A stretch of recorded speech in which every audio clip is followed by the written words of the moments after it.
साहेब बंदी छोड़ सतगुरु रामपाल जी महाराज की जय हो। दादा गुरु रामदेवानंद महाराज की जय हो। कबीर साहेब की जय हो। ज्ञान अमृत एवं षड्यंत्र का 20 नामक पुस्तक सासाराम बिहार सीनियर हाईकोर्ट के वकील शशि भूषण दास जी द्वारा ये पुस्तक बनाई गई है। इस पुस्तक को प्राप्त करने के लिए 99 31 59 20 93 पर संपर्क करके प्राप्त कर सकते हैं। PDF या लिंक प्राप्त करने के लिए 98 28 65 65 28 देवपाल दास सूरतगढ़ जिला शेरगंगानगर राजस्थान से पुस्तक प्राप्त कर सकते हैं। काल के दूतों के दृष्टता के बारे में गुरुजी का एक और सत्संग। सन 2008 ईस्वी में आश्रम के प्रबंधकर्ता की महत्वाकांक्षा इतनी आगे बढ़ गई कि अपनी महत्वाकांक्षा के संबंध में सतगुरुदेव जी के द्वारा नकारा इनकार पाकर इतने अंदरूनी रूप से जल भुन गए कि उनका हिसाब चुकाने के लिए षड्यंत्र का विष की धागा बुनने लगे। इतनी दृष्टा आगे बढ़ गई कि गुरुजी के रहते सहते आश्रम में अलग से नाम दीक्षा एक स्त्री के माध्यम से दिलवाने लग गए और पुण्य आत्माओं को दुष्ट आत्माएं ऐसे बहकाने लग गई कि इस स्त्री दुष्टा में कबीर परमात्मा आते हैं।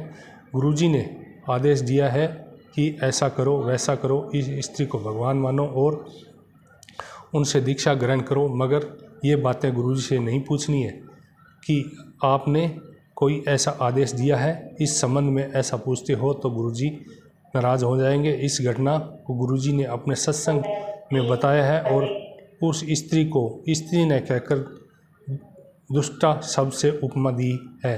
बताया कि यदि आप गुरुजी से पूछते हो तो क्या आपने ऐसा करने का आदेश उस स्त्री को दिया है, तो क्या गुरुजी मैं नाराज़ हो जाता? नहीं, यदि उस दुष्टा में कबीर परमात्मा आते भी हैं तो नहीं कहते कि उसे मानो, नाम दीक्षा उससे लो। वे यही कहते कि तो अपने गुरुजी की ही मानो और गुरु से ही नाम लो। संत रामपाल जी महाराज ने अपने सत्संग में स्पष्ट कह रखा है कि इस दास संत रामपाल जी महाराज को 15 वर्ष सत्संग करते बीत गए, कभी भी ऐसी दोगली बात नहीं कही। दुष्ट आत्माओं ने पुण्य आत्माओं को यह कहकर बहका दिया। गुरुजी का आदेश बेचारी भोली बाली आत्मा दुष्ट आत्माओं के बहकावे में आकर अपना सब कुछ बर्बाद कर लिए। 10-20 खराब हो गए थे, परमात्मा के अकाउंट से निकल गए थे। अब उन पुण्य आत्माओं को पता चला कि उनका सब कुछ लूट चुका है। तब उन्हीं सभी ने गुरुजी के चरणों में नाक रगड़कर माफ़ी की याचना की। क्षमा करें सागर के सतगुरु रामपाल जी महाराज ने क्षमा कर दिया। अब सब सेट हो गए हैं। ऐसी ड्रामा सन 2008 ईस्वी में आश्रम में 10-12 दिन चले।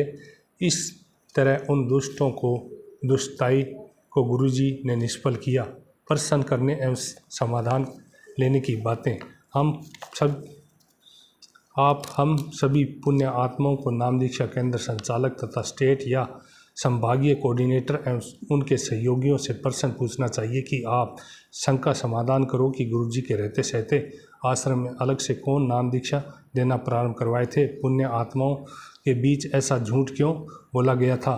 गुरुजी का आदेश है, गुरुजी से पुण्य आत्माओं को पूछने से क्यों मना किया गया जा रहा है? क्योंकि पूछेंगे तो गुरुजी नाराज़ हो जाएंगे।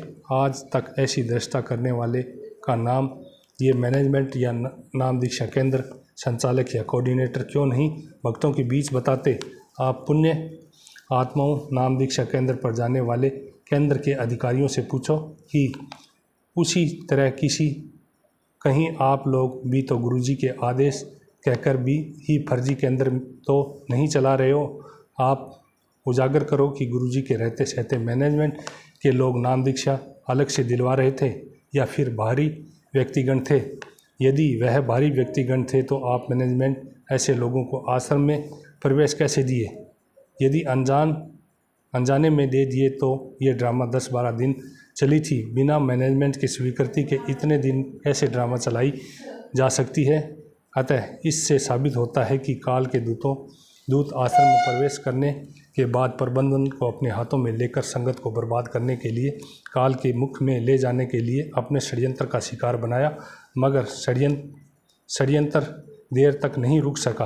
विचार करो पुण्य आत्माओं की ये काल के दूत जब समर्थ सतगुरुदेव के उपस्थिति में उनके नाक के नीचे उन्हीं के आदेश बताकर उन्हीं के विधानों के विपरीत कार्य करने कराने लग गए थे, तो आज जगह जगह नाम दीक्षा गुरुजी के अनुपस्थिति में गुरुजी की का ही आदेश बताकर पुण्य आत्माओं को धोखा देने में क्या हिचक कर सकते हैं। अर्थात जितने भी सेंटर चल रहे हैं फर्जी हैं, अनाधिकारी लोग गुरुजी का आदेश कहकर अपनी धंधा चला रहे हैं। ऐसा धंधा चलाने वालों का विरोध करना हमारे पुण्य आत्माओं का अपने सतगुरुदेव के प्रति वास्तविक कर्तव्य है और सतगुरुदेव को बाहर लाकर ऐसे धंधा को बेअसर करने का हमें सदा प्रयत्नशील होना पड़ेगा। इस प्रकार आप पुण्य आत्माओं को गुरुजी के उक्त दोनों सत्संगों अर्थात काल के दूत उत्पन्न होना एवं आश्रम में अलग से नाम दीक्षा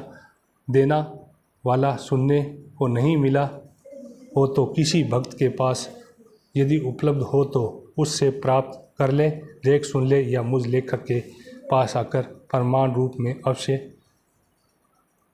अवश्य से सुनकर सुनिश्चित कर ले। सत साहिब जय बंदी छोड़। सतगुरु रामपाल जी महाराज की जय हो।